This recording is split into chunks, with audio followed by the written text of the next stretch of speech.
우리 이렇게 축복하며 나갑시다. 하나님은 너를 지키시는 자. 우리의 마음을 담아서 함께 축복합시다.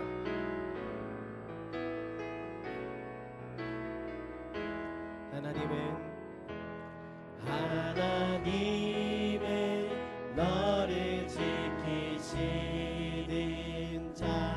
너의 우편에 그는 대신 낮의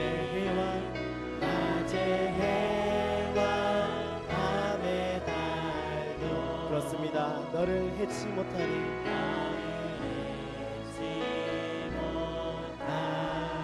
하나님은 너를 지키시는 자.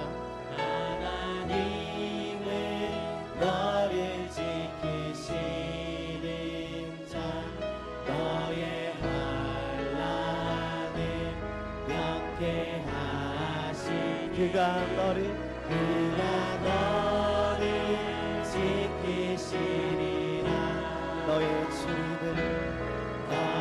주입을 지키시리라. 축복합시다. 눈을 들어 살을 보아라. 너의 도움 어디서 오나. 천지지으신 너를 만드신 여호와께로다. 우리 한 번 더 축복합시다. 눈을 들어 산을 보아라. 너의 도움이 어디서 오나. 천지 지으신 너를 만드신 여호와께로다.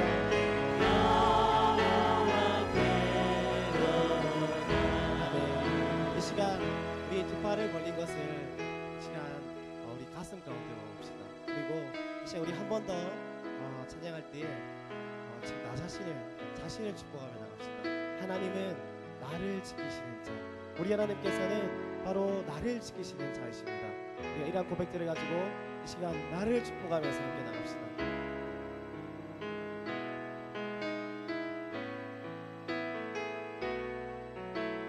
하나님은 나를 지키시는 자. 하나님은 나를 지키시는 아멘. 나의 우편에 그는 대신이 낮의 해와 밤의 달도 나를 해치 못하리.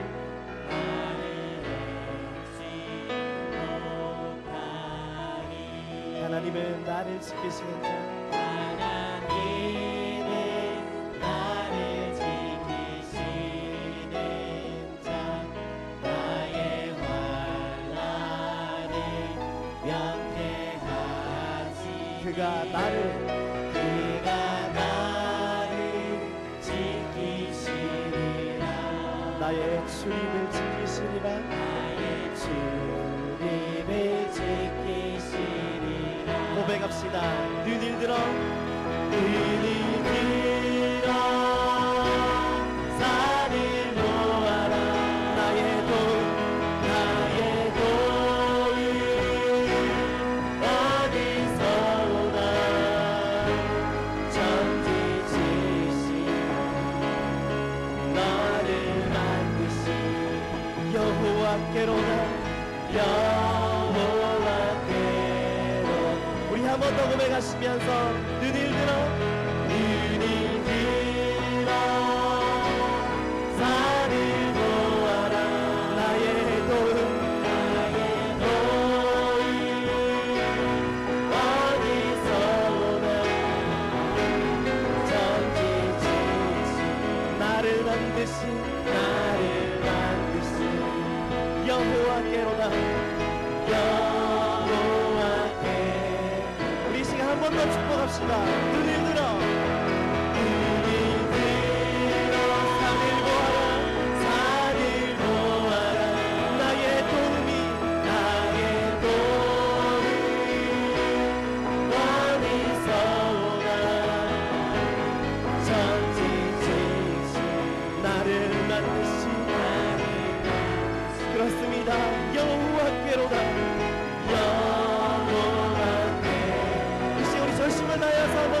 고백합시다.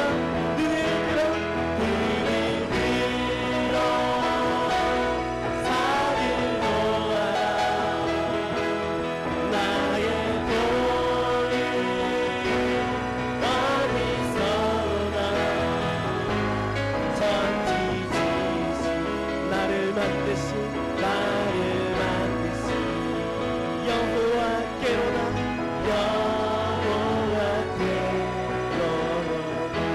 천지 지으신 나를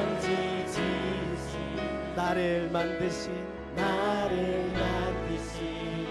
여호와께로다. 우리 한 번 더 고백합시다. 천지 지으신 나를 만드신 여호와께로다.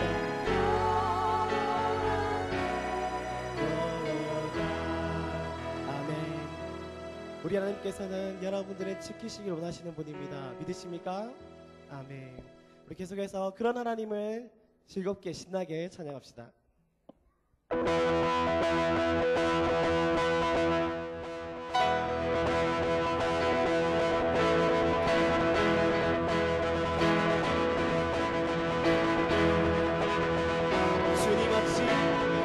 주님 어찌 날 생각하시는지, 들으시는지 내 기도 그렇습니다. 주님 진실로 날 생각하시네. 날 사랑하네. 놀라워. 우리 한 번 더 고백합시다. 주님 어찌 날 생각하시는지, 들으시는지 내 기도 주님 진실로 날 생각하시네. 날 사랑하네. 놀라워라.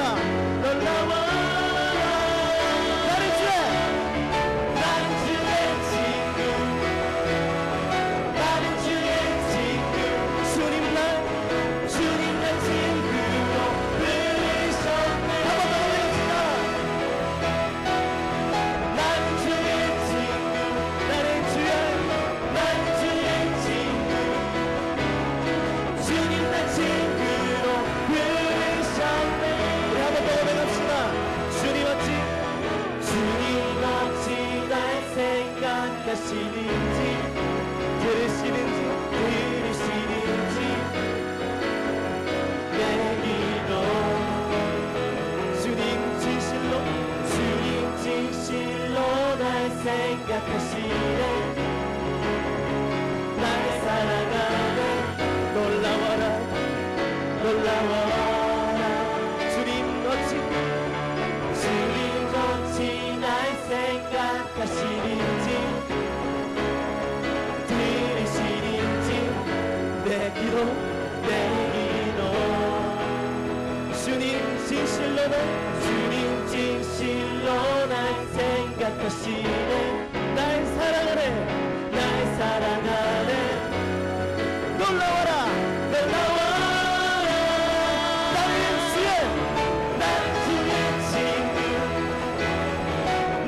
주의 친구. 주님 날 친구로 부르셨네. 나는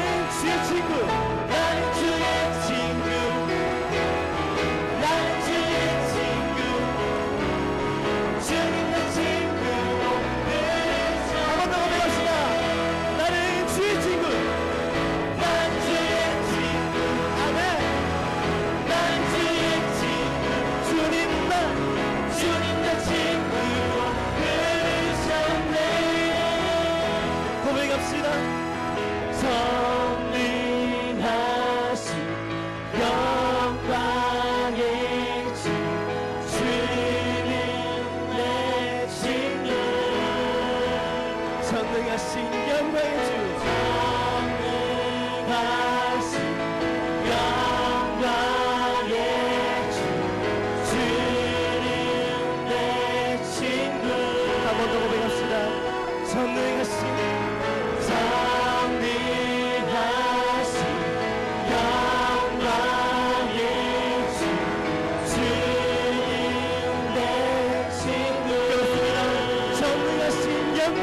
그렇습니다. 푸른 날이고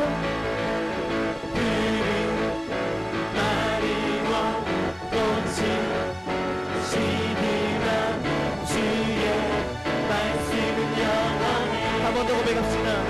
푸른 날이고 푸른 날이고 꽃이 시들만 주의 말씀은 영원해. 아멘. 푸른 날이고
고백합시다.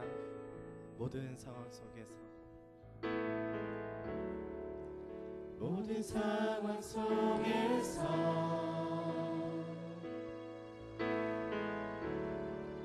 주를 찬양할지라.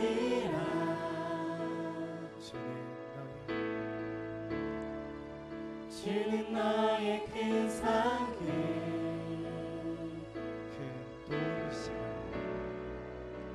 큰 도움이시라.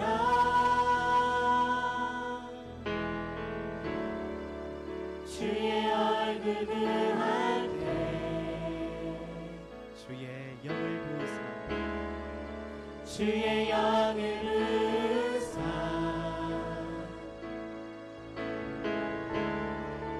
크신 사랑 안에서 주를 보게 하소서. 주를 보게 하소서. 우리 한 번 더 고백합시다. 모든 상황 속에서 모든 상황 속에서 주님을 찬양하게 하소서. 주를 찬양할지라. 주는 너의 큰 산, 주는 너의 큰 산들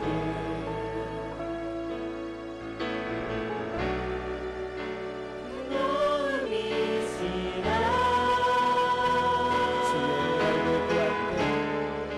주의 얼굴 구할 때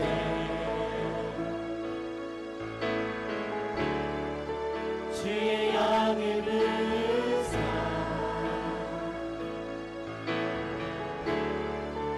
크신 사랑 안에서 주를 보게 하소서.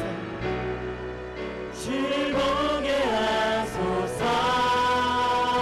다시 한번 고백합시다. 내 영혼이 확정되고 내 영혼이 확정되고 확정되어 싸우니 믿음의 눈으로 주를 바라봅니다. 내 영혼이 확정되고 확정되어 싸우니 믿음의 눈으로 주를 바라보. 우리 한 번 더 고백합시다. 내 영혼이 확정되고 내 영혼이 확정되고 확정되어 싸우니 믿음의 눈으로 주를 바라봅니다. 내 영혼이 확정되고 확정되어 싸우니 믿음의 눈으로 주를 바라봅니다. 이 시간 우리 함께 고백합시다. 주를 찬양할 때 주를 찬양할 때 주의 나라 이미 있는 그 영원한 나라 오게 하소서. 오게 하소서. 내 영혼이 확정되고 확정되어 싸우니 믿음의 눈으로 주를 바라봅니다. 내 영혼이 확정되고 확정되어 싸우니 믿음의 눈으로 주를 바라봅니다. 나의 안에 거하라. 나는 내 하나님. 모든 환난 가운데 모든 환난 가운데 너를 지키는 자라. 두려워하지 말라. 내가 널 도와주리니 놀라지 말라. 내 손 잡아주리라. 우리 한 번 더 고백합시다. 나의 안에 거하라.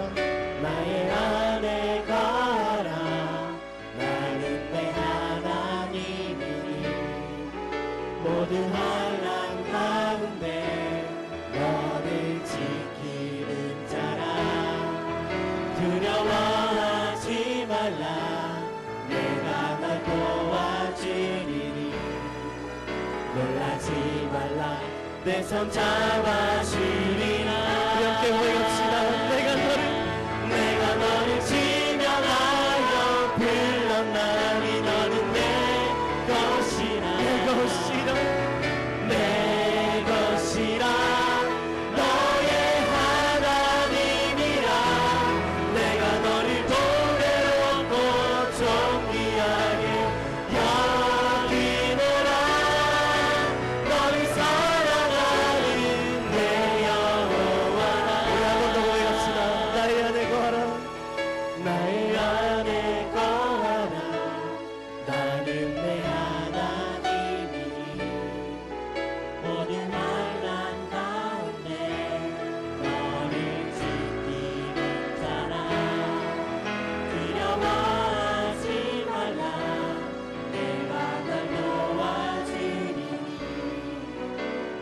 잊지 말라 내 손 잡아주리라 내가 너를 지명하여 내가 너를 지명하여 불렀나니 너는 내 것이라 내 것이라 너의 하나님이라 내가 너를 보배롭고 존귀하게 여기노라 너를 사랑하는 내 영혼 이렇게 말씀하고 계십니다. 내가 너를 지명하여 내가 너를 지명하여 불렀나니 넌 내 것이라 내 것이라 너의 하나님이라 내가 너를 보배롭고 존귀하게 여기노라 너를 사랑하는 내 영혼 우리 한 번 더 고백합시다. 내가 너를 지명하여 내가 너를 지명하여 불렀나니 너는 내 것이라 내 것이라 너의 하나님이라 내가 너를 보배롭고 존귀하게 여기노라 너를 사랑하는 내 여호와라 우리가 시간 함께 기도하며 나갑시다. 우리를 지켜주시는 그 하나님, 우리가 그 하나님 앞에 이 시간 예배하기를 소원합니다. 하나님, 이 시간 우리의 예배를 받아주시고 이 자리 가운데 임재하여 주시며 이 시간 우리의 마음을 만져주시옵소서. 우리 이 시간 이 기도점을 가지고 함께 기도하며 나갈 간절히 소원합니다. 기도하겠습니다. 하나님 아버지, 이 시간 간절히 소원합니다. 하나님, 이 시간 우리를 찾아와 주시고 이 시간 우리를 만져주시옵소서. 우리를 내 것이라고 지명하시며 우리를 지키시는 그 하나님, 이 시간 우리가 그 하나님을 예배하기를 간절히 소원하오니 하나님 이 시간 우리의 예배를 받아 주시옵소서.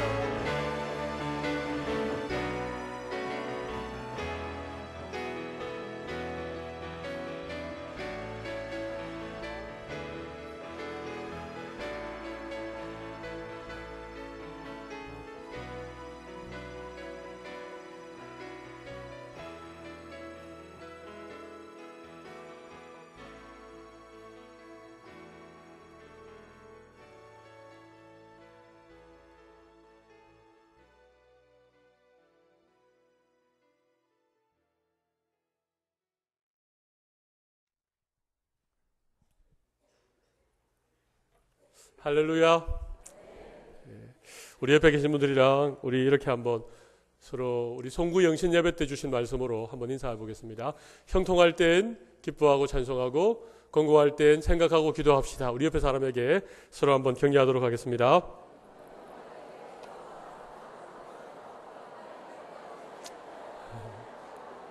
네.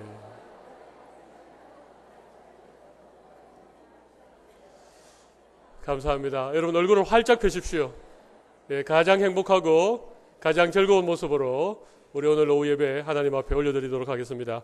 이제 우리 하나님 말씀 제가 한 곳 찾아서 함께 교독하신 이후에 오늘 귀한 말씀 주실 목사님 소개해 올리도록 하겠습니다. 우리 누가복음 5장 1절로 11절의 말씀이 되겠습니다. 누가복음 5장 1절로 11절 말씀, 제가 가진 신약 성경 95면 우리 누가복음 5장 1절로 11절 말씀 한 절씩 교독하고 마지막 11절은 함께 읽도록 하겠습니다. 무리가 몰려와서 하나님의 말씀을 들을새 예수는 게네사렛 호숫가에 서서 호수에 배 두 척이 있는 것을 보시니 어부들은 배에서 나와서 그물을 싣는지라. 예수께서 한 배에 오르시니 그 배는 시몬의 배라. 육지에서 조금 떼기를 청하시고 앉아서 배에서 무리를 가르치시더니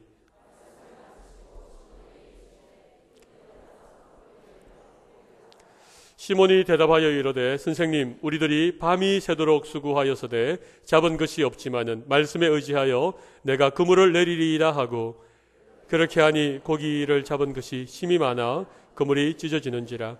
이에 다른 배에 있는 동무들에게 손짓하여 와서 도와달라 하니 그들이 와서 두 배의 체험에 잠기게 되었더라. 시몬 베드로가 이를 보고 예수의 무릎 아래에 엎드려 이르되 주여 나를 떠나소서 나는 죄인이로소이다 하니 이는 자기 및 자기와 함께 있는 모든 사람이 고기 잡힌 것으로 말미암아 놀라고 세베대의 아들로서 시몬의 동업자인 야고보와 요한도 놀랐음이라. 예수께서 시몬에게 이르시되 무서워하지 말라. 이제후로는 네가 사람을 취하리라 하시니 함께 읽습니다. 그들이 배들을 육지에 대고 모든 것을 버려두고 예수를 따르니라. 아멘. 하나님께서 오늘 저희 교회에 너무 귀한 목사님을 보내오셨습니다. 연초에 바쁜 일정이 많으심에도 불구하고 오늘 우리 교회 성도들과 특별히 재직들을 위해서 우리 황만선 목사님 오셨습니다. 우리 황 목사님은 제가 따로 소개를 안 해드려도 잘 아시지요? 예, 80년도 초반에 저희 교회에 또 심우하셨고 교회가 담임 목사님이 없는 그 어려운 시기에 담임 목사님의 역할을 잘 감당하시고 또 늘 가까이에 계시면서 저희 교회를 기억해 주시고 또 늘 기도해 주시는 참 귀한 목사님이십니다. 신흥교회를 담임하시는 황만수 목사님, 이제 읽으신 본문으로 이제라도 새 출발합시다, 이런 제목으로 말씀 전하실 때에 여러분에게 큰 은혜가 있으시기를 바라고 우리 목사님을 보내어 주신 하나님께 감사의 박수 올려드리면서 목사 맞이하도록 하겠습니다.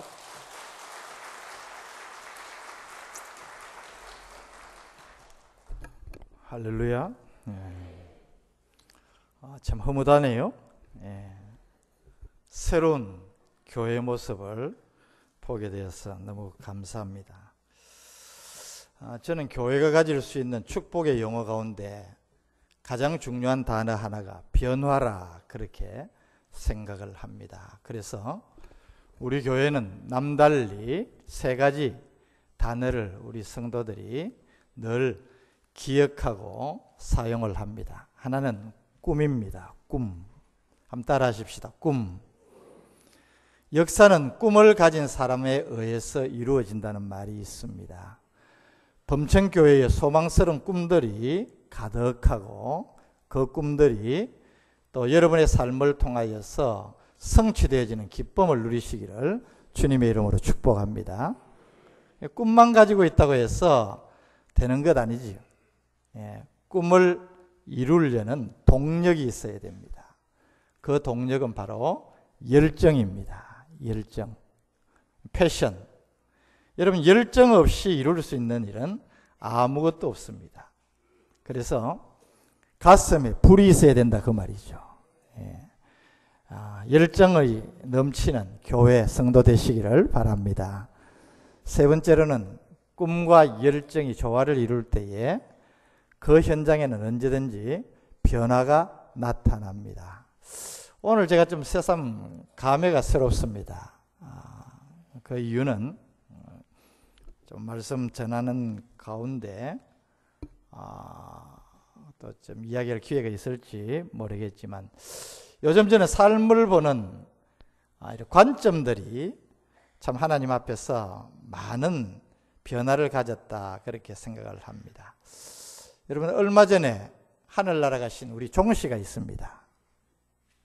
황수관 박사 아십니까? 그분은 우리 종씨일 뿐만 아니라 제 고등학교 선배입니다. 그런데 참 건강하신 분이죠. 건강하신 분인데 저희 교회도 집회 약속을 한번 했습니다. 그래서 오시기로 했는데 전혀 뜻밖의 그렇게 하늘나라로 가셨습니다. 그 황 박사님이 하늘나라로 부름을 받았을 때에 우리 교회 성도들은 또 다른 느낌을 받았습니다. 그 이유는 제가 재작년 7월 달에 한번 고비를 넘겼습니다. 아시는 분들은 아실 텐데, 황 박사님이 이 병 걸린 원인, 그 다음에 과정 똑같았습니다. 진단명까지 똑같았습니다. 차이는 그분은 가셨고 저는 여기 있습니다. 그러니까 감사하지요. 하나님께서 저를 아직까지도 살려주시는 이유가 있지 않겠는가. 제가 황 박사님 소천 소식을 듣고 제가 우리 성도들에게 도전을 했습니다. 우리의 삶이란 것이 이런 것이다. 우리가 예기치 못한 때에 우리의 인생에 오메가 포인트가 온다. 그래서 요즘 저희 성도님들과 잘 하는 인사 한번 따라 하실까요? 잘 살고 잘 죽자. 예. 멋있죠? 어떤 분들은 기분 안 좋아하시는 분들이 있는 것 같아요. 그러니까 여러분, 잘 살아야 잘 죽습니다. 그래서 제가 1983년도에 정말 팔팔 날듯한 모습으로 범천교회에 왔습니다. 그때에 제가 함께 교회를 섬기셨던 분들이 상당히 많네요. 변화가 좀 없는 교회인 것 같아요. 반갑기는 하지만은 앞으로 좀 더 많은 변화가 있기를 바랍니다. 그런데 지금 제가 벌써 60 아닙니까? 예, 30년의 세월이 흘렀습니다. 저는 문득문득 이런 생각을 해봅니다. 내가 지금 어떻게 살아왔는가? 오늘 저는 여러분들과 함께 새해 벽두에 이 말씀으로 우리의 인생에 대한 도전을 한번 받아보려고 합니다. 오늘 우리 젊은 아이들이 있어서 제가 무척 힘이 됩니다. 여러분, 오늘보다 내일이 더 좋은 교회가 되시기를 주님의 이름으로 축복합니다. 그럼 여러분, 이 아이들이 교회의 주인이 되어야 됩니다. 설치는 대로 가만히 두시기를 바랍니다. 무조건 잘했다 그래야 됩니다. 박수 쳐주고. 이 아이들 기 꺾으면 안 됩니다. 우리 때는 안 그랬는데 그런 사람은요 정말 큰일 납니다. 지금은 우리 시대가 아니고 얘들 시대입니다. 여러분 10년 20년 잠깐 갑니다. 제가 지금 저희 교회 섬기는 것도 15년째인데요. 제가 왔을 때 초등학생들이 벌써 청년대에 있어요. 교회에 좋은 일꾼대에 있습니다. 여러분 이 아이들 불과 10년 이내에 교회를 움직이는 사람으로 자라날 줄 믿습니다. 그래서 개그 콘서트 하나 해야 되겠습니다. 여러분 개그 콘서트에 어르신이라는 코너가 있습니다. 알아요? 저 뒤에는 경건한 분들이 계셔서 개그 콘서트 잘 안 보시는 것 같아요. 여러분 개그 콘서트에 어르신이라는 코너가 있는데요. 지금 유명합니다. 무슨 말로 유명한가 하면 소고기 사 먹겠지. 그 말로 유명합니다. 아주 사고뭉치 정남이가 어르신에게 와서 묻습니다. 그때마다 달라요. 다른데 주 내용이 그렇습니다. 어르신, 내가 이제 마음 잡고 이런 걸 한번 해보겠습니다. 잘 되겠지요? 그렇게 묻는 겁니다. 어르신이 이야기를 합니다. 그래, 잘 해봐라. 잘 되겠지. 잘하면 뭐 하겠노? 돈 많이 벌겠지. 그 다음에 여러분들이 해야 됩니다. 너 그거 해라. 돈 많이 벌면 뭐 하겠노?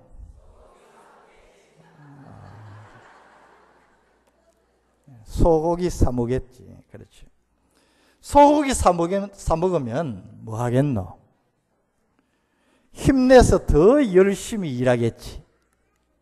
힘내서 더 열심히 일하면 뭐 하겠노? 돈 더 많이 벌겠지.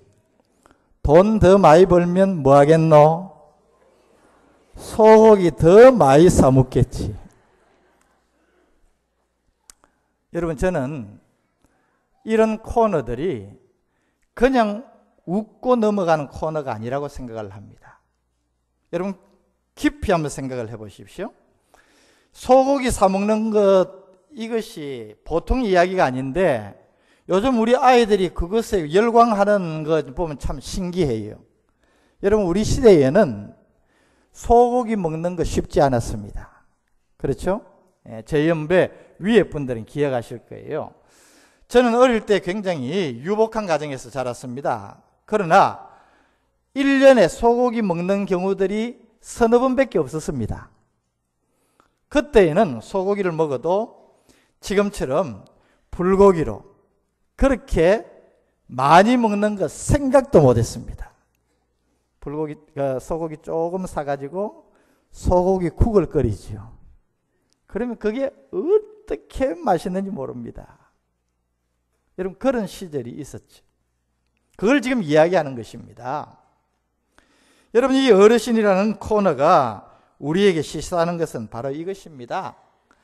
인생이 뭐냐는 것입니다. 어른이 그렇게 이야기하죠. 예? 돈 많이 벌려고 아둥바둥 하지 마라. 그래 해봤자 소고기 좀 더 먹는 거 아니겠나? 그 이야기죠.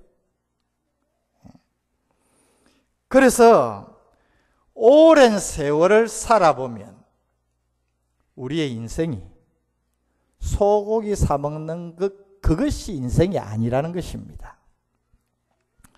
사랑하는 우리 성도 여러분들, 우리의 지금까지의 인생이 어떠했습니까? 저는 오늘도 우리 성도들에게 도전을 했습니다. 저는 지금 작년에 사도행전을 꿈꾸는 교회라는 슬로건을 가지고 달렸습니다. 올해에 한 번 더 이제는 사도행전을 꿈꾸고 이루는 교회라는 슬로건을 가지고 지금 뛰고 있습니다. 그래서 지금 사도행전을 제가 설교를 하고 있는데 오늘 설교의 본문과 내용이 사도행전 11장 26절입니다. 여러분, 안디옥에서 비로소 제자들이 그리스도인이라 칭함을 받았더라. 여러분, 우리가 이 세상을 살아갈 때에 놓치지 말아야 될 것이 있는데 그것은 바로 우리의 정체성입니다. 여러분, 우리가 어떤 존재입니까? 저는 새벽 예배 때마다 거의 말씀을 마치고 개인기도 들어가기 전에 세상을 향하여서 하루의 삶을 향하여서 나가는 성도들과 함께 외칩니다. 나는 하나님의 백성입니다. 한번 따라 하실까요? 나는 하나님의 백성입니다. 성도가 자신이 어떤 존재인지를 망각하면 세상 사람들과 다를 바가 없습니다.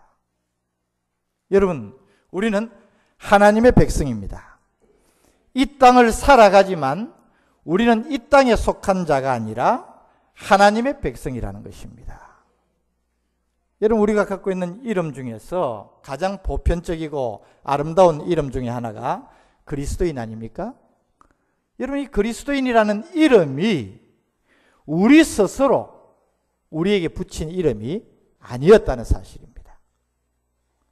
예수님을 모르는 사람들, 교회를 모르는 사람들이 교회 다니고 믿음으로 살고 주님을 증거하는 사람들을 보면서 저 사람들은 우리와 같이 사는데 우리하고는 다른 사람이다.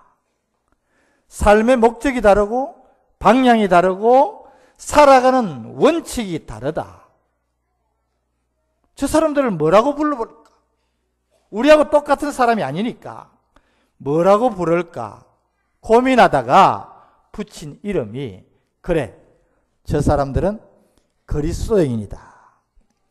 여러분, 원문에 보면요, 이 그리스도인이라는 말이 헬라어와 라틴어가 두 개 딱 붙어서 된 말입니다. 그래서 그 뜻이 그리스도에게 속한 사람, 그리스도의 사람, 그리스도의 소유가 된 사람, 그런 의미입니다.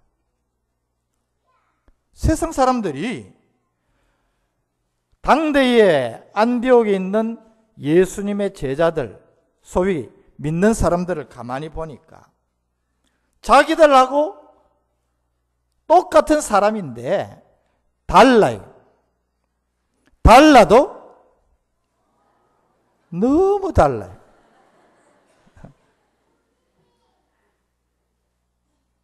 여러분, 저는 우리 그리스도인들이 이와 같아야 된다고 믿습니다. 우리 그리스도인들이 나는 스스로 그리스도인으로 여기는데 세상 사람들이 우리를 그렇게 봐주지 않는다면 문제가 있다는 것이죠. 여러분, 우리는 통상 어떻게 그리스도인이라 그럽니까? 아, 저 사람 교회 다니면 그리스도인이다. 그렇게 부르고 여깁니다. 그러나 여러분, 엄밀한 의미에서 교회 안에 있다고 다 그리스도인은 아닙니다. 여러분, 모든 그리스도인은, 진정한 그리스도인은 다 교회 안에 있습니다. 그러나 교회 안에 있다고 다 그리스도인은 아닙니다. 어떤 사람들은 나는 태어날 때부터 믿음의 가정에서 태어났다. 축복이지요. 감사하시길 바랍니다. 그러나 목사의 가정에서 태어났다고, 장로의 가정에서 태어났다고, 집사의 가정에서 태어났다고 해서 그가 그리스도인인가? 그렇지는 않습니다. 그리스도인 될 확률, 은혜가 높지만, 그러나 그렇다고 해서 그리스도인은 아니라는 것입니다. 여러분, 모태신자, 잘못하면 정말 못하는 신자가 됩니다. 또 세례받은 사람, 세례받은 사람이 다 그리스도인은 아닙니다. 그리스도인이라면 세례받습니다. 그러나 세례받았다고 다 그리스도인 아닙니다. 종교적인 형식과 모양을 갖추었다고 했어요. 주일 되면 교회 나옵니다. 찬송합니다. 기도합니다. 헌금합니다. 때로 봉사도 합니다. 다 그리스도인일까요? 그렇지 않습니다. 진정한 그리스도인은 예배하지 않을 수 없고, 진정한 그리스도인은 찬송의 감격을 누리지 않을 수 없고, 진정한 그리스도인은 헌신하지 않을 수 없고, 진정한 그리스도인은 가슴에 은혜의 감격에 벅찬 삶을 살 수밖에 없지만, 부분적으로 그런 모양과 형식을 가지고 있다고 해서 다 그리스도인은 아니라는 것입니다. 여러분, 진짜 신자 되시기를 주님의 이름으로 축복합니다. 자, 여러분, 이런 의미에서 저는 오늘 우리 자신을 본문의 말씀으로 한번 보자는 것입니다. 여러분은 어떻게 살아오셨습니까? 오늘 송구영신 예배 아마 설교 주제가 전도서 말씀을 가지고 삶을 한번 조명해 보셨던 것 같아요. 여러분, 그렇습니다. 여러분, 송구영신 하셨습니까? 정말 하셨습니까? 여러분, 정말 한번 이 질문에 대답을 해 보십시오. 송구영신이라는 말은 우리 자신들이 우리의 옛것, 하나님 앞에서 기쁨이 되지 못하는 삶의 부분들, 말씀에 어긋나는 것들, 우리의 믿음의 성장을 방해하는 모든 것들을 버리고, 우리의 구습입니다. 이제는 정말 하나님이 기뻐하시는 하나님의 뜻을 이루는 삶, 새로운 삶의 은혜를 누리자. 그 송구영신 아닙니까? 그렇죠? 오늘 우리 가운데는 매년 송구영신 하셔서 60번, 70번, 80번 송구영신 하신 분도 계셔요. 맞습니까? 그런데 달라지셨습니까? 저는 이것을 묻고 싶은 거예요. 송구영신 했다면 우리의 삶에 변화가 나타나야 된다는 것입니다. 여러분, 저는 잘 모르겠어요. 30년 전에 함께 교회를 섬겼던 우리 집사님들, 장로님들, 권사님들 오랜만에 이렇게 한 번씩 보면 너무너무 반갑고 좋지만은 그동안 얼마나 변화를 하셨을까? 저는 목회자이기 때문에 그런 부분에 관심이 많아요. 자, 여러분, 송구영신 하려고 하면 어떻게 해야 됩니까? 첫째로 생각이 달라야 된다. 따라 하십시다. 생각이 달라야 된다. 오늘 새벽도에 오늘 타이틀이 뭔지 모르겠습니다. 직분자 헌신 예배? 예? 예.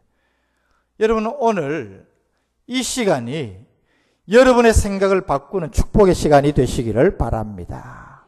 2013년 잘해봐야지.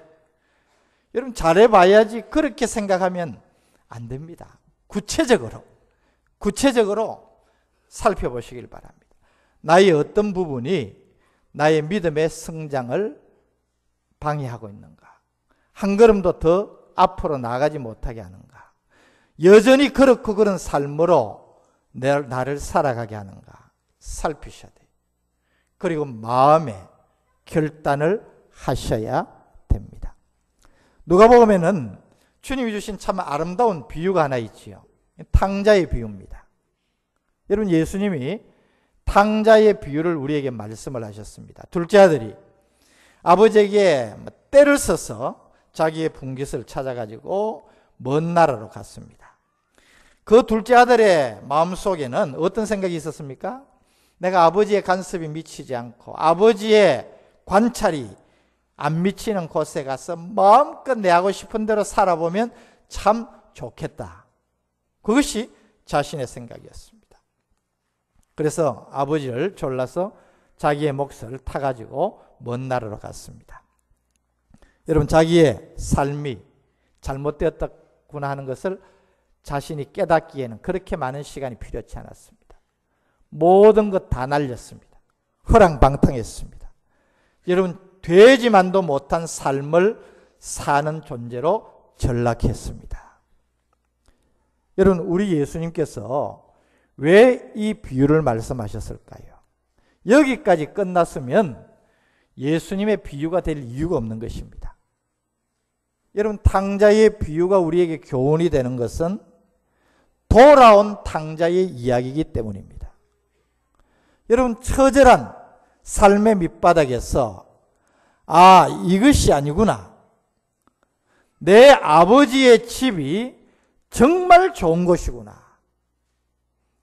깨닫고 아버지의 집으로 돌아가야 되겠다.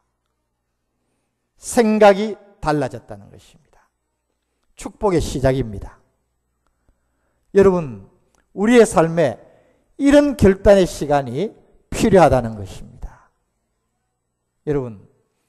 여러분의 지금까지의 삶이 어땠습니까?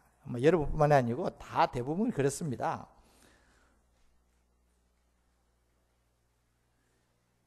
지금까지 인생 무엇 때문에 달려오셨습니까?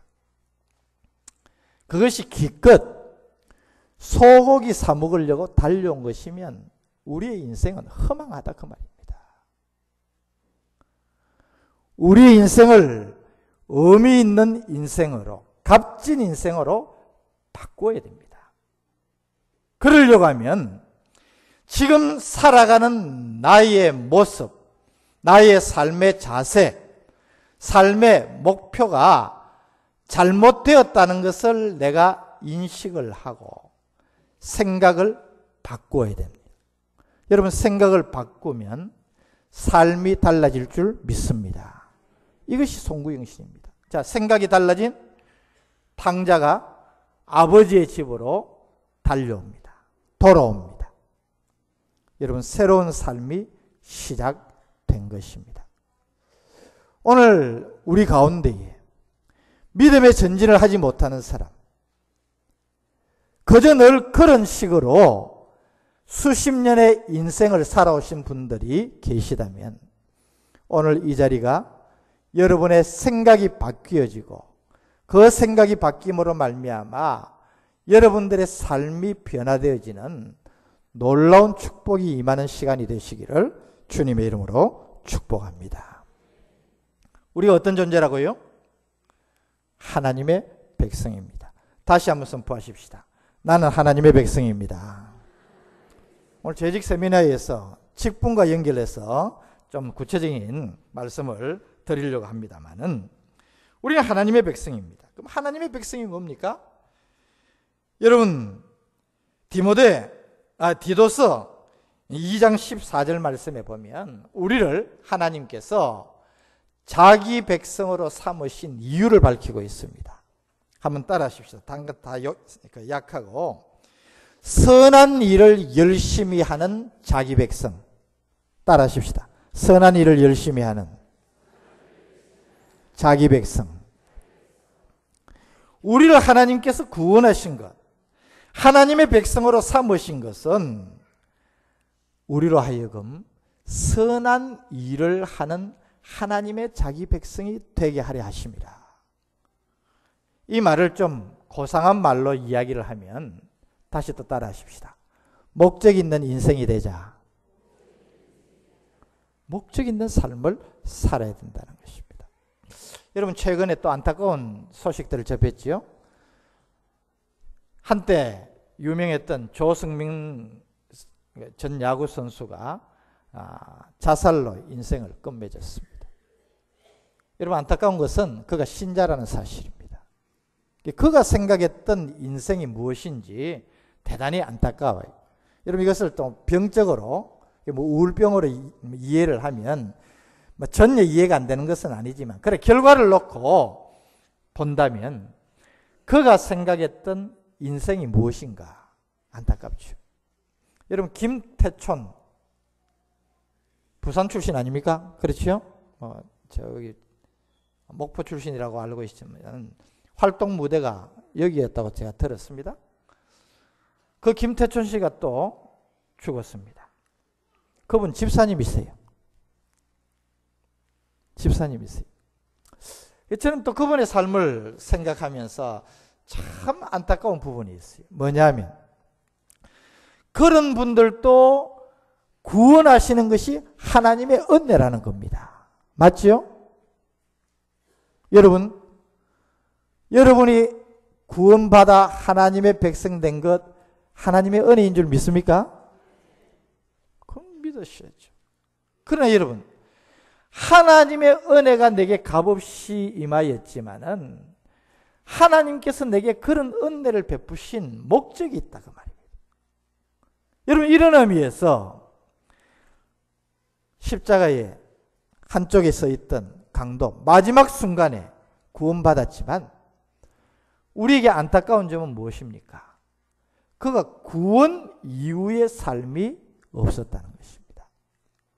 여러분, 믿음은요, 두 가지 차원에서 생각해야 됩니다.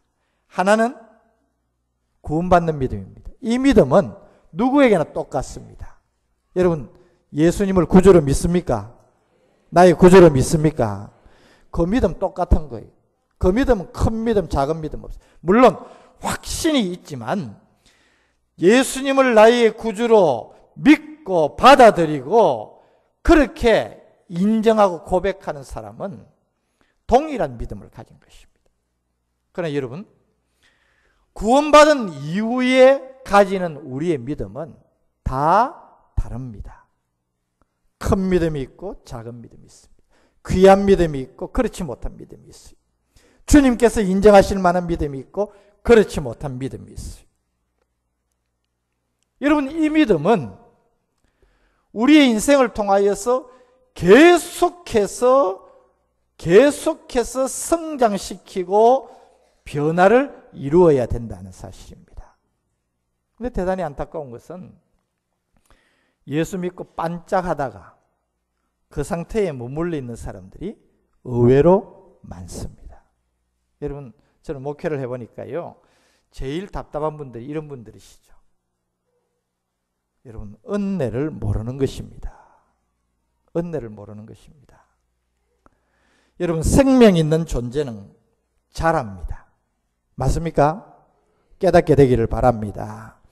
여러분의 가슴 속에 정말 진정한 믿음이 있으면 그 믿음은 자라는 것입니다. 그 믿음의 성장은 우리로 하여금 삶의 변화로 이끕니다. 여러분, 내 믿음은 갈수록 좋아지는데 비슷하다. 살아가는 모습은 똑같다. 그렇지 않다는 것입니다. 그러면 여러분, 내가 하나님의 백성이라면 하나님께서 기뻐하시는 이 선한 일은 총체적인 표현입니다. 내가 성도로서 살아가야 하는 마땅한 삶을 이야기하는 것입니다. 자, 여러분, 한번 생각을 해보십시오. 여러분, 내가 주님께 부름을 받았습니다. 택함받은 것, 선택되어진 것, 그건 하나님의 은혜지요. 정말 하나님의 은혜입니다. 며칠 전에 제가 TV를 보는데 그 프로그램 아직 방영이 안 됐습니다. 제가 확실히 기억은 못 하겠는데 꼭 한번 보시길 바랍니다. 그 탈북자들, 그 아이들 북한에서 탈출시키는 과정을 그린 것입니다. 전에 천국의 문인가 하는 다큐멘터리가 방영되어져서 전 세계적으로 반영을 일으킨 그 2탄인 것 같아요. 거기에 무슨 내용이 잠깐 보이는가 하면요. 여러분 갈렙 선교회라는 이 탈북자들을 돕는 선교 단체에서 그 뭐 꽃제비라 그럽니까? 북한에 이거는 정말 뭐 아무런 목적 없이 그렇게 살아가는 아이들, 부모도 있는지도 모르겠고 이들이 쓰레기 더미에서 노는 거예요. 그런데 쓰레기도 우리 같은 쓰레기가 아닌 것 같아요. 보니까 변변히 먹을 것 하나 찾지 못하는 그런 곳인데, 여러분 거기에 카메라 감독이 따라가서 비밀리에 촬영을 하는데 갈렙 선교회 담당자가 이야기를 하는 거예요. 가만히 있더니만은 수십 명 아이들이 쫓아다니는데 어떤 한 아이를 딱 지목하는 거예요. 보십시오. 저 아이입니다. 저 아이를 데려가겠습니다. 여러분 그 아이를 탈북시켜가지고 중국 대륙을 거쳐가지고 라오스로 해가지고 실제적으로 자유의 몸이 되게 하는 과정을 그렸어요. 여러분 제가 그것을 보다가 왜 가슴이 멍했는가 하면, 여러분 그 아이의 입장에서는 지가 그 대상이 된 거 영문도 모릅니다. 왜 지가 택해졌는지 지편에서는 아무것도 몰라요. 오직 한 가지 무엇입니까? 담당자가 찍은 거예요. 니다 찍은 거예요. 여러분 옆에 있던 집사람이 저하고 똑같은 마음이었던지 울먹이는 거예요. 조금 뒤에 제가 물었습니다. 당신 왜 그랬어? 우리가 구원받은 것이 그런 은혜인 줄 다시 한번 새삼 깨달아지더라고요. 여러분 우리에게 의가 없습니다. 우리에게 구원을 받을 만한 무슨 근거가 없습니다. 그런데 하나님께서 여러분을 찍으셨습니다. 믿어집니까? 그러면 감격이 있어야지. 나 같은 죄인이, 나 같은 존재가 어떻게 해서 하나님의 택함을 입어서 하나님의 백성이 되었을까? 여러분 감격스럽지 않을 수 없고, 그런 감격을 가진 사람은 삶을 제 맘대로 살지 않는다는 거예요. 되는 대로 살지 않는다는 거예요. 오늘 하나님께서 나를 통하여서 하시고자 하는 일이 무엇인가? 오늘 하나님께서 부족하지만 나를 통하여서 나의 무엇을 사용하여서 하나님의 거룩한 꿈을 이루시려 하시는가? 그걸 생각하는 거죠. 그러니까 목적이 있는 삶을 사는 것입니다. 여러분 선한 일을 할 수 있는 방법이 무엇입니까? 우리 중심의 삶을 벗어나야 됩니다. 여러분 저는 우리 성도들에게 늘 그것을 강조합니다. 신앙이 뭐냐? 제가 지금 신앙이라 그럴 때는 구원받는 믿음을 이야기하는 것이 아닙니다. 구원 그 이유입니다. 우리가 삶에서 가지는 믿음입니다. 신앙이란 것은 내 중심, 이걸 I 컨스트럭트라고 합니다. 내 중심의 삶에서 주님 중심의 삶으로 바뀌는 것입니다. 여러분 깨닫게 되기를 바랍니다. 전에는 내 삶의 모든 것이 내 중심입니다. 내가 잘 먹고 잘 살고 잘 입고 편하게 지내는 것입니다. 그러나 우리에게 새 생명이 들어옵니다. 주님을 향한 믿음이 생깁니다. 그 믿음이 점점 자라나면 나를 중심하는 삶에서 이제는 주님이 중심하는 삶으로 옮겨진다는 것입니다. 오늘 여러분들이 오늘 성기 헌금 작정하는 것 제가 주보를 보고 알았습니다. 오늘 저희 교회도 우리는 목적 헌금을 작정하고 왔습니다. 우리는 매년 이때 목적 헌금 작정을 합니다. 우리 교회는 5가지 목적 헌금을 합니다. 선교, 전도, 구제, 장학, 북한 이걸 가지고 하는데요. 여러분 작년의 통계입니다. 작년의 통계는 저희 교회에서 약 250명 이 목적 헌금에 참여하시는 분이 250명이에요. 제 데이터가 정확합니다. 데이터 베이스화되어 있기 때문에 뽑아보니까 250명. 출석 교인의 3분의 1 정도밖에 참석이 안 됩니다. 그러니까 여러분 헌신한다는 것이 대단히 어렵죠. 믿음이 작동하지 않으면 안 되는 일이죠. 그런데 여러분 거의 천구자 나옵니다. 한 구자가 10,000원이니까 거의 1,000,000원. 그래서 1년에 한 2억 천구자 넘네요. 그거는 저희들이 15년째 지금 하고 있는데 5구자를 다 하는 분들이 5구자를 뭐 어떤 분은 20만 원씩, 어떤 분은 10만 원씩, 5만 원씩, 만 원씩 5구자를 다 하는 분이 작년 같은 경우에 83명이었어요. 제가 정확한 데이터를 가지고 이야기합니다.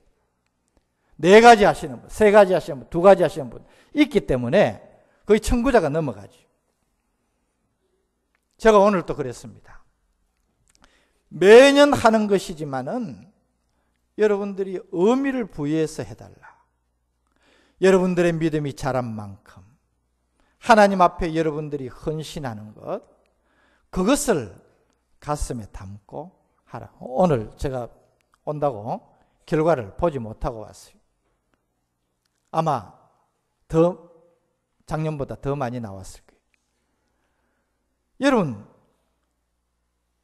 하나님의 일을 할 때에, 헌금을 할 때에도 하나님, 내게 이만큼 3개를 더 주시면 내가 하나님께 하겠습니다. 원리 그거 아닙니다. 그렇죠? 여러분, 내게 주시는 것은 누구에게나 많고 적음의 차이가 있지만 열이면 열 정해져 있습니다. 제가 말씀드렸죠? 믿음이 뭐냐? 내가 열 가운데에서 11조 합니다. 주일헌금, 감사헌금, 뭐 절기헌금 합니다. 10의 2조까지 되시는 분들이 그렇게 많지 않아요. 그 다음에 나머지는 다 내 자신을 위해서 쓸 수 있습니다. 믿음이 무엇입니까? 믿음의 성장이 무엇입니까? 여러분, 이것을 내 자신을 위해서 쓰는 것을 내가 절제를 합니다. 나를 위해서 쓰는 것보다 하나님의 뜻을 위해서, 이웃을 위해서 써야 되겠다. 이게 3이 되고 4가 되고 5가 되고 6이 되고 7이 되고 8이 되고, 나 자신을 위해서 쓰는 것은 9에서 8, 7, 6, 5, 4, 3, 2로 주는 것이, 그것이 믿음의 증거라 그 말입니다. 이런 삶을 살아갈 때에 하나님께서, 살아계신 하나님께서 그런 삶을 살아가는 우리를 보시고 하나님께서 더 큰 것을 맡겨주시는 것입니다. 깨닫게 되기를 바랍니다. 내게 하나님 더 주시면 내가 더 많은 일을 하겠습니다. 아니에요. 지금 하는 것 중에서, 지금 있는 것 중에서 내가 얼마나 하나님을 위하여서 헌신하는지 그 믿음 보시고 하나님께서 반응하시는 거예요. 저는 그렇게 믿습니다. 그래서 우리의 믿음이란 것은, 내가 믿음 없을 때는 감히 생각도 못하지요. 어쨌든 내가 소고기 많이 먹어야 됩니다. 돈을 더 버는 목적도, 더 열심히 일하는 것도, 사업을 키우는 것도 뭐 때문에? 소고기 더 먹으려고. 그런 믿음의 삶은 그것이 아니라는 것입니다. 여러분, 저는 이런 의미에서 오늘 이 시간 여러분들이 여러분의 삶을 한번 점검을 해보자는 것입니다.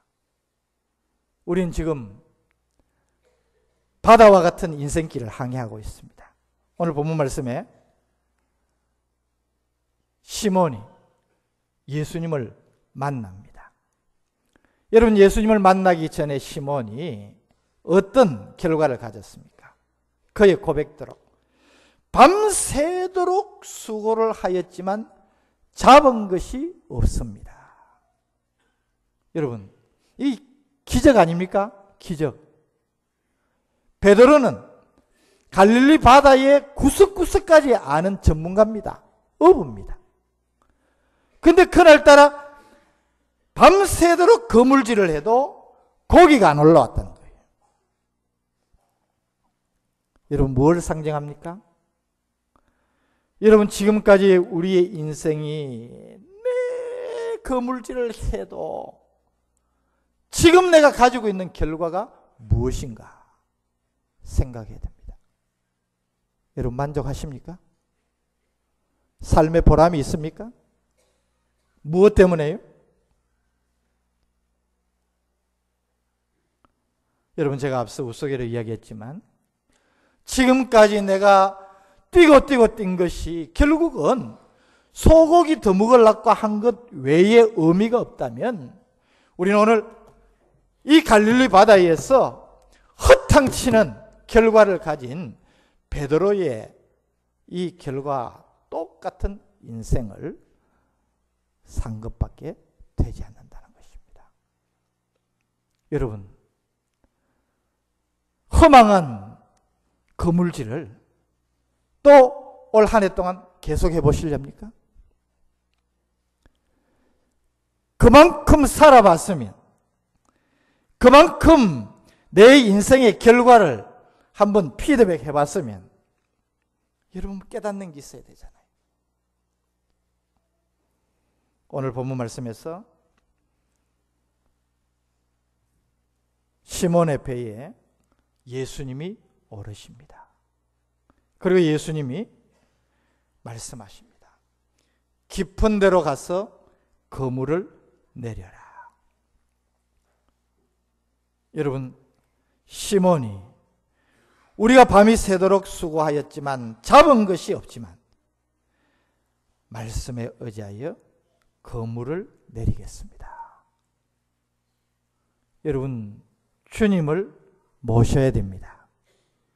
여러분의 인생에 예수님이 주인이 되셔야 됩니다. 여러분의 삶에 주님의 말씀이 여러분의 삶을 주장하고 이끌어야 된다는 것입니다. 여러분, 믿는다고 하면서 이거 안 해요.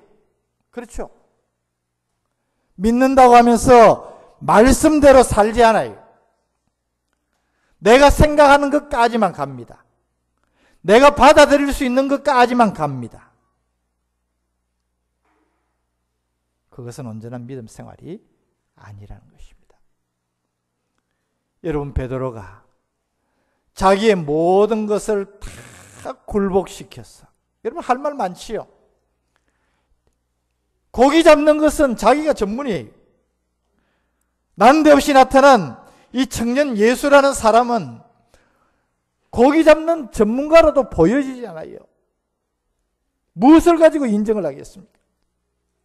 그런데 시몬이 자신의 인생의 경험, 고기 잡는 기술, 그물 넣는 방법 다 내려놓고 말씀에 의지하여 내가 그물을 내리리이다. 여러분, 결과가 어땠습니까? 고기가 심이 많아서 그물이 찢어질 정도가 되었어요. 다른 배에 있는 동무들에게 와서 도와달라 하였다. 저는 이 말씀을 이렇게 이해를 해보고 싶습니다. 허망한 인생, 결과 없는 인생, 우리의 삶의 진정한 만족이 아닌 인생에서 의미 있는 인생으로 전환하자는 것입니다. 여러분, 저는 말씀드렸듯이 재작년 이후에 좀 다른 관점에서 삶을 살아가고 있습니다. 여러분, 그 황석환 박사가 폐혈증으로 죽었어요. 결과는 간 농양이었습니다. 제가 똑같았습니다. 저는 하나님께서 아직까지 일이 있다 생각하시고 그렇게 은혜를 베푸셨다고 생각을 하는데, 여러분, 제가 가르쳤던 그 주영돈 박사 그 한 주일 전에 내가 소명교회 집회 가서 한 25년 만에 만난 것 같아요. 만났는데 목사님 제가 해운대 백병원에 있습니다. 무슨 일 있으면 저한테 꼭 연락 주십시오. 그냥 벌로 들었어요. 근데 그 다음 주간에 제가 그 병원으로 간 겁니다. 주일날 2부 예배까지 설교하고 거의 정신없는 상태에서 들어갔는데 딱 그 주 박사가 저를 딱 기다리고 있다가 그 주일 저녁 서너 시간 동안에 할 수 있는 모든 검사를 했어요. 여러분 제가 아마 모르는 병원에 갔으면 무슨 뭐 CT 촬영할 날짜 잡고 MRI 촬영할 날짜 잡고 했으면 저도 아마 갔을 거예요. 그 폐혈증이 되면 치사율이 70% 80%입니다. 그런데 그 황 박사는 왜 그랬는지 모르겠어요. 그 황 박사님은 응급실로도 안 들어가고 그냥 일반 병실로 들어가서 아마 제가 생각할 때는 모르긴 해도 시기를 놓쳤던 것 같아요. 그러니까 그것이 농장이 터져가지고 피 전체에 폐혈증이 돼서 돌아가신 거예요. 여러분 삶이요 그런 겁니다. 죽음이 생각보다도 우리 가까이 있습니다. 한숨 경계. 저는 여러분들 보시는 대로 굉장히 건강하다고 보여지는 사람입니다. 제가 몸 관리 잘합니다. 지금도 40년째 헬스를 하고 있습니다. 그런데 여러분 그거 소용없다는 말이 아니고 제가 몸 관리를 했기 때문에 제가 그 엄청난 치료 과정을 견뎌냈어요. 견디기 힘든다 그래요. 근데 어쨌든 다 이야기할 수 없지만 그걸 견뎌냈어요. 하나님의 은혜지요. 여러분 그 일을 겪고 난 뒤에는 저는 모든 것이 새로워요. 모든 것이 감사해요. 여러분 제가 몇 날 동안 낮밤으로 여러분 팔에다가 6개 링거를 꽂고 항생제를 물 붓듯이 들어부었는데 10분, 15분 간격으로 일어나서 이 큰 거, 작은 거 가리지도 못하고 배설을 하는 거예요. 지금 생각하면 끔찍해요. 끔찍.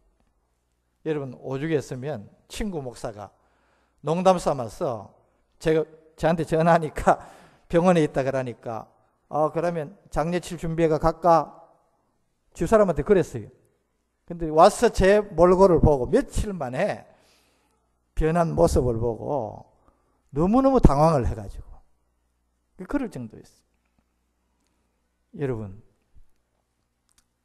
내가 소변 마려울 때 내 발로 걸어가서 화장실에서 편안하게 볼일 보면서 주여 감사합니다. 그래 하시는 분들 없죠? 한번 당해보실랍니까? 제가 그렇게 고백을 했어요. 제가 3개월 만에 다시 설교를 하면서 한량없는 은혜라는 제목으로 설교를 했습니다. 인생은 하나님의 은혜 가운데 사는구나. 제가 이번에 황 박사님 돌아가시고 난 다음에 제가 설교 시간에 또 그거 이야기를 했습니다. 황 박사님이 나와 똑같은 과정, 결과만 달랐지 똑같았다고 이야기를 하니까 우리 교회 농아인 집사님 한 분이 뒤에 그 말씀을 하더라고요.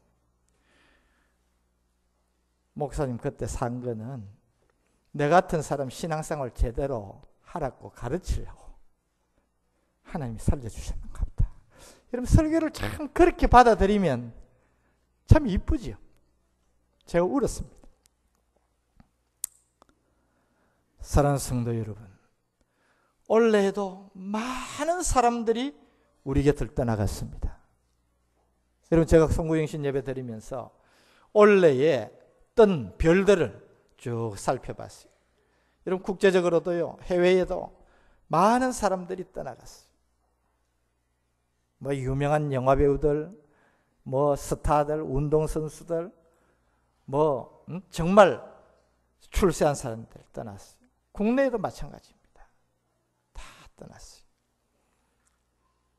제가 우리 교회도 살펴봤어요.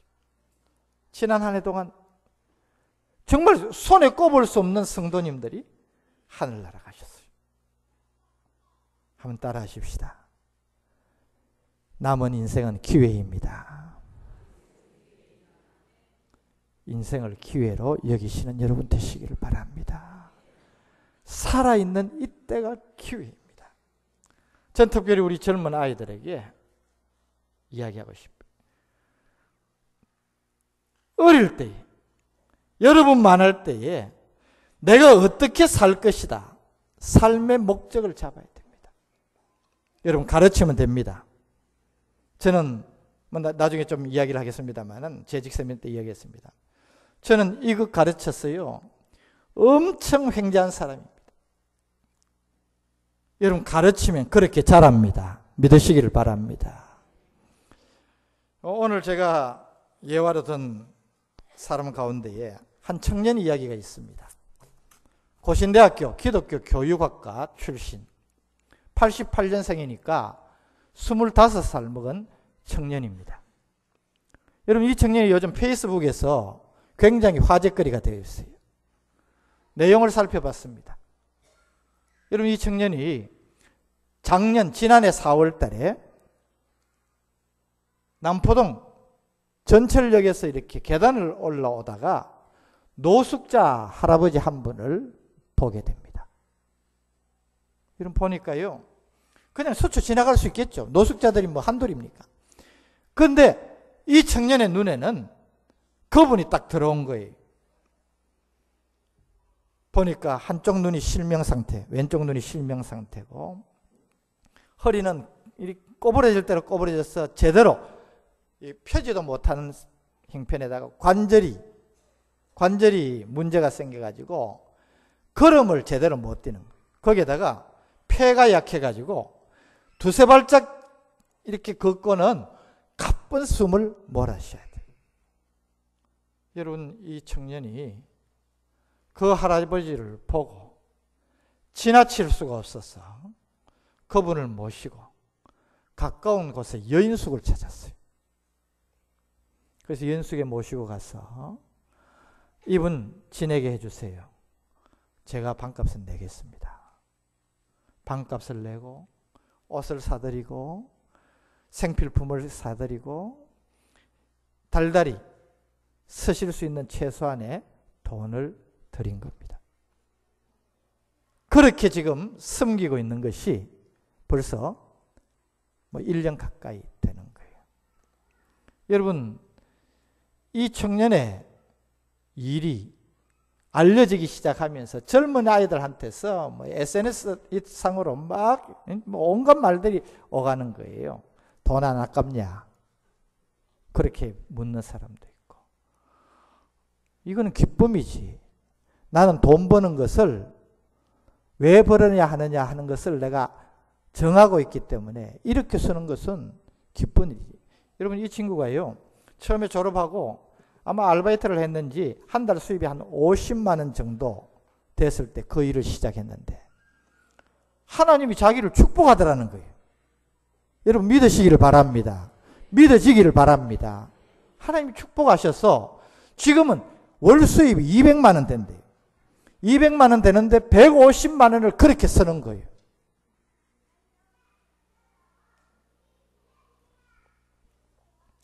여러분 누구나 다 할 수 있는 일은 아니겠지만 저는 우리의 자녀들이 이렇게 자라나야 된다고 믿습니다. 목적 있는 삶을 살아. 공부 열심히 해야 되지. 좋은 학교 가야 되지. 좋은 직장 가져야 되지. 그러나 왜? 무엇 때문에? 소고기 먹으려고? 그래서는 안 된다. 내가 성공해야 될 이유가 있다면 하나님 앞에서 이런 의미 있는 삶을 살기 위해서라고 꿈을 가지고 그 꿈을 이루기 위한 열정으로 최선을 다하고 그런 삶을 증거하는 그런 우리 자녀들 되었으면 정말 좋겠습니다. 사랑하는 성도 여러분, 이렇게 살아도 한평생, 저렇게 살아도 한평생입니다. 우리 앞으로 5년, 10년 후에 다시 이런 자리에서 만날 수 있게 되리라 장담할 수 없는 우리들입니다. 그렇죠? 예. 그러나 여러분, 이런 인생, 우리의 남은 인생을 값지게 살려고 하면 이제부터라도 새 출발하자는 것입니다. 새 출발하시기를 바랍니다. 여러분의 삶을 돌아보면서 이제부터라도, 오늘부터라도 내가 어떻게 사는 것이 하나님 앞에서나 내 스스로에게 가장 만족과 기쁨이 되는 삶을 살 수 있을 것인가. 여러분, 저는 우리 하나님, 살아계신 하나님이신 줄 믿습니다. 저는 지금요, 너무너무 그런 증거들을 교회를 통하여서 많이 보고 있어요. 여러분, 그래서 저는 성도들이 그렇게 이야기합니다. 한번 따라 할까요? 하나님은 시퍼렇게 살아계십니다. 믿으시기를 바랍니다. 하나님 살아계십니다. 여러분, 그런 믿음도 없이 믿는 것처럼 그렇게 살면 안 돼요. 내가 하나님 앞에 내 자신을 드릴수록, 삶의 의미를 부여할수록 하나님은 우리의 삶을 더 값지게, 더 풍성하게 만들어 주실 줄 믿습니다.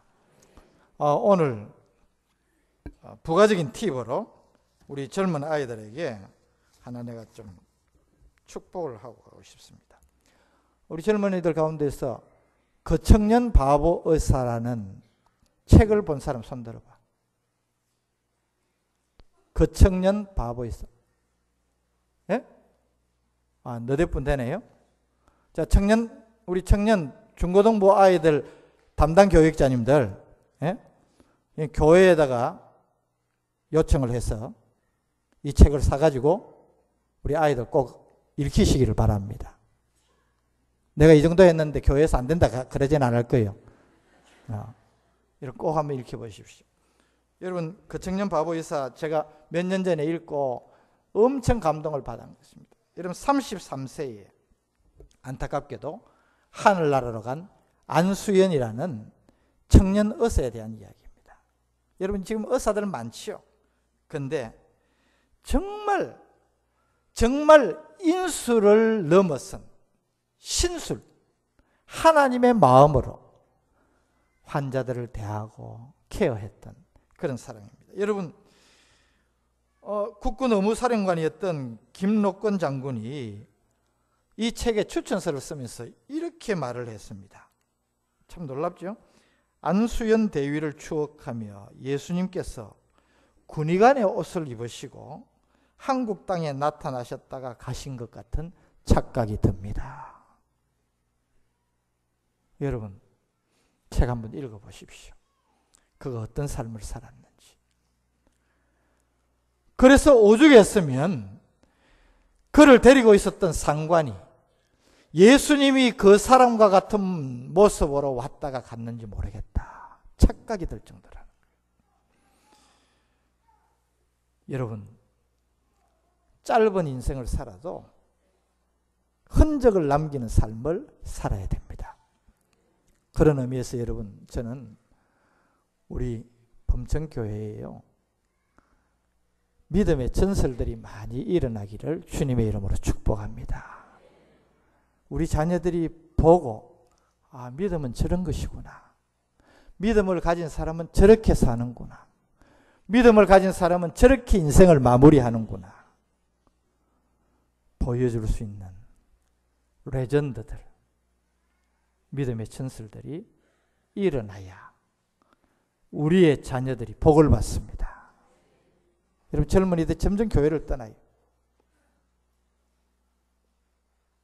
저는 여러 가지 이유가 있지만 교회에 바라봐야 될 믿음의 전설, 어른들이 사라지고 있기 때문에 우리 사랑하는 장로님들 결단하셔야 됩니다.